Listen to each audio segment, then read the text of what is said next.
Greetings. I hope all is well. I am reading passages and messages from my best friend Christina, whose spirit has left some notes for us at this time as we are merging timelines. Okay?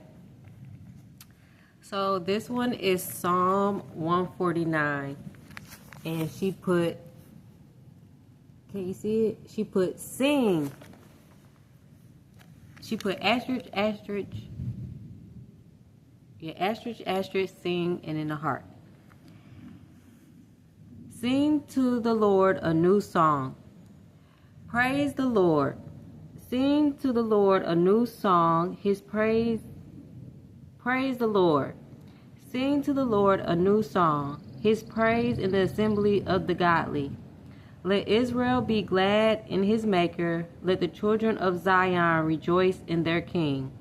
Let them praise his name with dancing, making melody to him with tambourine and lyre.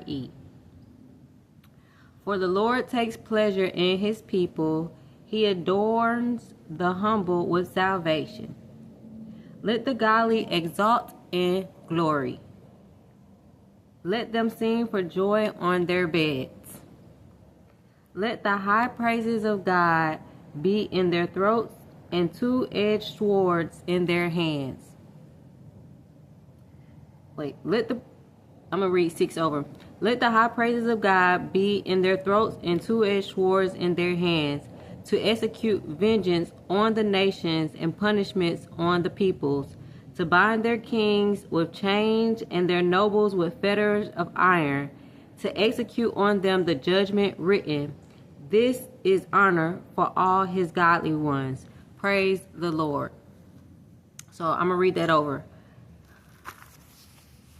You see it?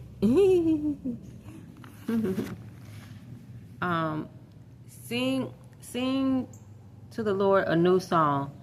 Praise the Lord. Sing to the Lord a new song, his praise in the assembly of the godly. Let Israel be glad in his Maker. Let the children of Zion rejoice in their King.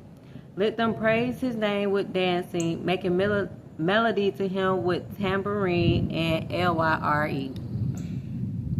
For the Lord takes pleasure in his people. He adorns the humble with salvation. Let the godly exalt in glory. Let them sing for joy on their beds. Let the high praises of God be in their throats and two-edged swords in their hands, to execute vengeance on the nations and punishment on the peoples, to bind their kings with chains and their nobles with fetters of iron, to execute on them the judgment written. This is honor for all his godly ones. Praise the Lord. So that was Psalm 149. 9 verses.